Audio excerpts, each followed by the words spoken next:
And now it's time for part 4 of an InfoWars exclusive interview with Kurt Haskell, witness to the government cover-up of Delta Flight 253. Now, it is a fact that the U.S. government allowed the underwear bomber to board the plane even though he had no passport and was on the government terror watch list. Passenger Kurt Haskell famously witnessed a sharp-dressed Indian man force officials to let Abdul Muttalib board the plane, again, even though he had no passport and was listed as a potential terrorist. And of course, the establishment media, they have predictably remained silent on this epic story as they continue to regurgitate the official government fable of the underwear bomber. But fortunately for you, the InfoWars viewer, you are about to get a dose of the hardcore truth. An interview with Kurt Haskell, key witness to the false flag terror attack aboard Delta Flight 253, the subsequent government cover-up that followed. Walk us through what you saw in Amsterdam. Sure. Lori and I were sitting near the boarding gate, sitting on the floor. There weren't any seats to sit in. And I saw two men, and they caught my eye because they seemed to be an odd pair. One was what I would describe as a poor-looking black teenager around 16 or 17, and the other man, a age 50-ish, wealthy-looking Indian man, and I was just wondering why they were together. Kind of strange. And I watched them approach what I would call the ticket agent, the final person that checks your boarding pass before you get on the plane. And I could hear the entire conversation. The only person that spoke was the Indian man, and what he said was, this man needs to board the plane, but he doesn't have a passport. And the ticket agent responded, well, if he doesn't have a passport, he can't get on the plane. To which the Indian man responded back, he's from Sudan, we do this all the time. And the ticket agent said, well, then you'll have to go and talk to my manager. And she directed them down a hallway.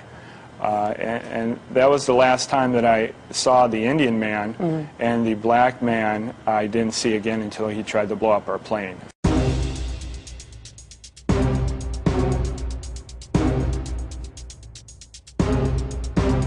I assume, though, that they're not patting people down in the crotch area, which is where this fellow allegedly had the bombs. We could deploy the scanning machines that we currently are beginning to deploy in the U.S. that would give us the ability to see what someone has concealed underneath their clothing. I also want to point out, in your current role as a security consultant, you are representing some of the companies who manufacture that technology, correct?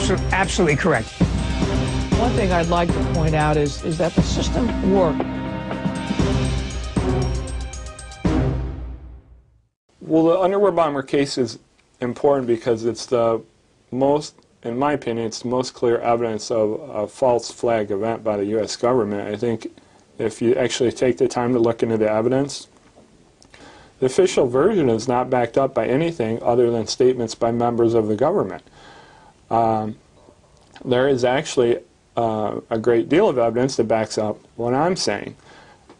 So it's important in that sense that it's a very clear picture that the U.S. government stages terrorist attacks to forward their agenda, whatever that may be at that time. Not only that, but if you look at how the government's treated this case, you can see all the tools they use when they use the false flag attack, which is,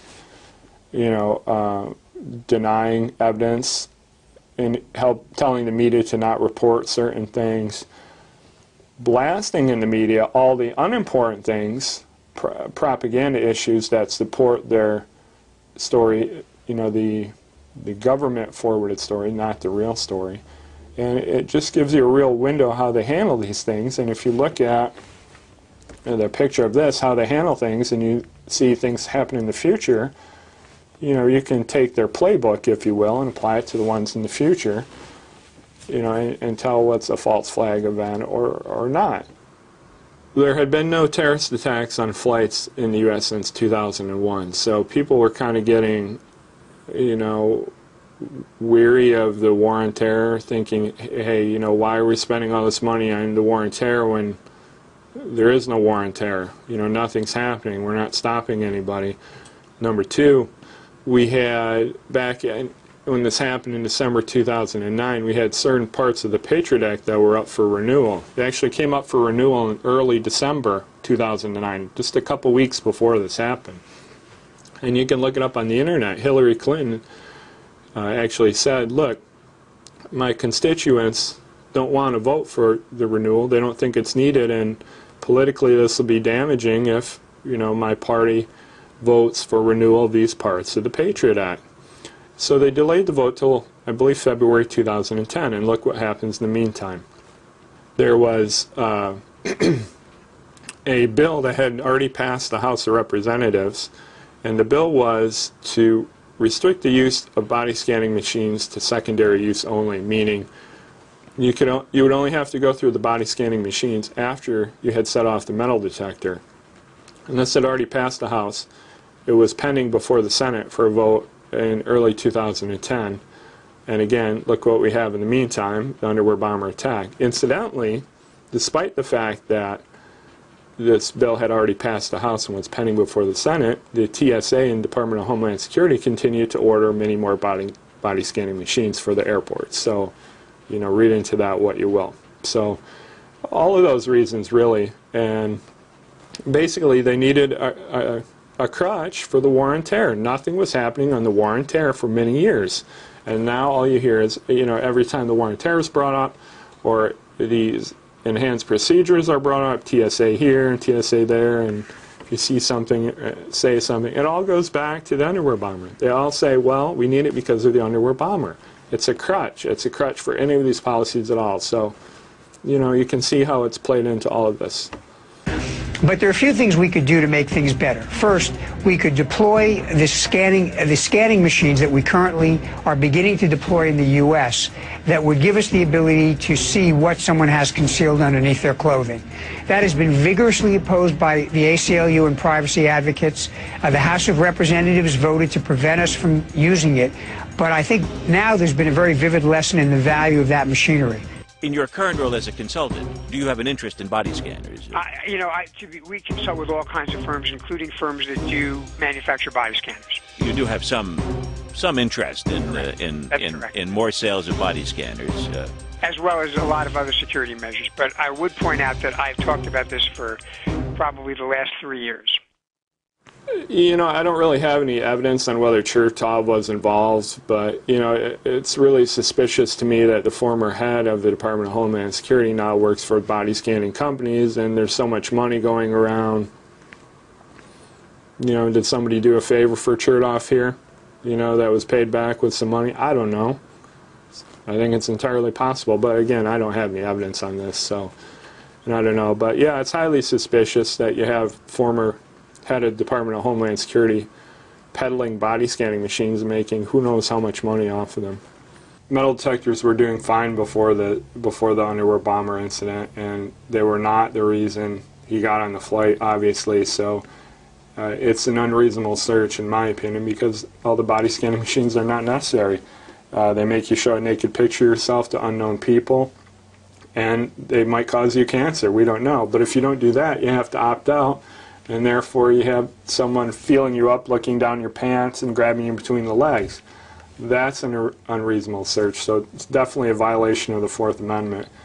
When I talk to people about this, the main response I get is, well, whatever it takes to make me feel safe, and that's a pretty discouraging response to me, in my opinion, because Americans will just voluntarily give up constitutional rights based on a lie. It's ridiculous and depressing. Coming up, are you willing to give up a lot of your privacy when you go through security at the airport? How about a revealing full body scan? Would that be okay with you? It does seem to me that we're becoming a police state, that's for sure. There just seems to be getting more and more and more security, you know, based on whatever the government says. You know, they make a statement, so therefore we need this, or they stage this event, so therefore we need this.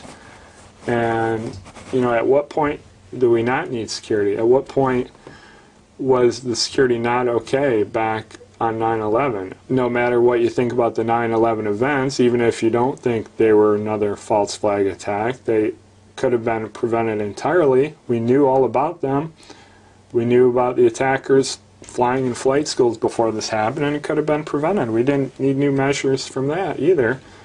But, you know, you see where this goes. The government uses these terrorist attacks not only to take away our rights, but to justify wars that they're definitely using for other purposes, you know, to steal oil, to topple regimes, to steal gold, whatever reasons you believe, to stop competing currencies backed by gold, whatever reasons you think. They're definitely not to liberate people. You know, if they were, why aren't we liberating Mexico? You know, they have all kinds of crazy things going on there now. Why aren't we liberating North Korea? You know, why is it restricted to these countries in the Middle East that have oil? And now we have, if you see something, say something, which incidentally I did, but you can see where it got me. You know, and talk about these body scanning machines going into bus terminals, train stations, malls, and wherever else. So you can see how they use this. My understanding of the NDAA, and what it does is it allows the U.S. government to detain anyone they want indefinitely if it declares that such person is a terrorist. Now, what's the definition of a terrorist is left solely at the discretion of the President of the United States. So if President Obama declares you a terrorist, the government can arrest you and hold you indefinitely without a trial. They don't even need to tell anyone they're holding you or where. You'll just disappear. That's what the NDAA allows. It's totally out of the playbook of the USSR or Nazi Germany, where the government can just come in and say, hey, you're going to disappear, sorry, and you're gone. And no one knows what happened to you. That's what it allows the government to do. Now, who is a terrorist exactly? Am I a terrorist? Am I a terrorist because I speak out against the government and I've informed the public of a false flag event? I don't know. Am I a terrorist because I was going to testify on the behalf of Abdul Muttalib? I don't know. What's interesting, too, is you don't actually have to be a terrorist. The law actually says that you can just be someone that's adding aid of some sort to a terrorist. So, again, I go back to the question, am I a terrorist for being willing to testify on the behalf of Abdul Muttalib under the NDAA? Seems likely that maybe I am. Am I aiding a terrorist by telling the government that they're staging false flag events, and therefore, you know, these terrorist groups have a defense to some of these terrorism trials? Maybe I am. Maybe I can be locked up indefinitely. And this is a gross violation of our constitutional rights. It doesn't get any more clear, you know, that you're entitled to due process under the law. You're entitled to a speedy trial. And this doesn't even allow you a speedy trial. It doesn't allow you any trial at all. And they're not even required to tell your family if they've taken you or anything. It's a gross violation of law. It's totally unconstitutional. It's all about power. And what's telling is that I believe 93 out of 100 senators voted for this law, something like that, like 93%. And I have to ask, so what incident could unite them so much that they would pass this clearly unconstitutional law? And to me, the answer is obvious. The answer is that they passed this law not to deal with crazy Islamic Muslim terrorists, but to be able to label anyone in the United States a terrorist for to deal with them and just take them off the streets during the coming global unrest that will happen here in the U.S., which I think is inevitable and will happen here very soon. I expect a total economic collapse in the U.S. very shortly, and then we're going to have all kinds of chaos here, and the government passed this law not to deal with the terrorists, but to arrest U.S. citizens and take them off without having to do a trial or give any justification. I think that's why you saw 93 senators out of 100 voting for it. I was previously going to sue the government over the underwear bomber attack for intentional infliction of emotional distress, and I've recently decided not to. And actually, the statute of limitations expired on Christmas Day 2011, so even if I wanted to change my mind now, I couldn't. But I wanted to give the reasons why I've decided not to sue. And there are basically three reasons. One, in late 2011, the government came out with a bipartisan report called Report on Fiscal Responsibility or something like that. But anyway, what this was is a bipartisan panel appointed by Obama to study the future of the economy. And every member on the panel indicated that the U.S. government would collapse economically in no longer than 24 months.